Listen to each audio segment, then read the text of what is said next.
Binalik kulungan ang dating preso matapos maaresto ng mga otoridad sa ikinasang buy-bust operation at nakumpiska ang tinatayang 800,000 pisong halaga ng ilegal na droga sa barangay Kalumpang, Molo, Iloilo.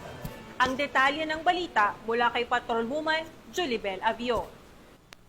Naaresto muli ang isang dating bilanggo sa matagumpay na kinasang buy-bust operation ng mga kapulisan sa Zone 3A Barangay Kalumpang, Molo, Iloilo City. Pasado alas 3 ng hapon ito lamang 5 ng Agosto taong kasalukuyan.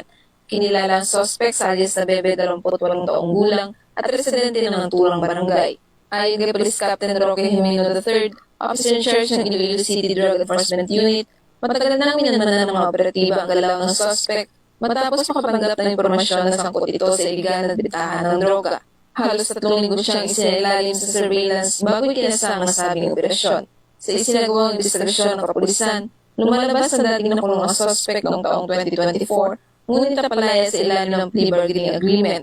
Ayon pa kay Police Captain Jimeno, natukoy na may koneksyon si Bebe sa isang nakakulong sa Bureau of Jail Management and Penology sa Barangay Ungkaharo, Iloilo City.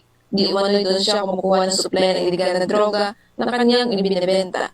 Tinatayang umabot sa halagang 816,000 pesos ang nakumpiskang hihinalan siya mula sa operasyon. Dahil sa dami ng nakumpiskang kontrabando at lawak ng koneksyon, ituturing ngayon ng pulisyang suspect bilang isang high-value drug personality sa lungsod. Nakaharap si alias Bebe sa kasong paglabag sa Republic Act 9165 o Comprehensive Dangerous Drugs Act of 2002. Kasalukuyan siyang nasa kustudiya ng ICDEU para sa karagdagang investigasyon at pagsasampa ng kaso. Patuloy ang paalala ng PNP sa publiko na makiisa sa kampanya kontra iligal na droga at agad i-report ang lumangkay na hinalang aktibidad sa kanilang lugar.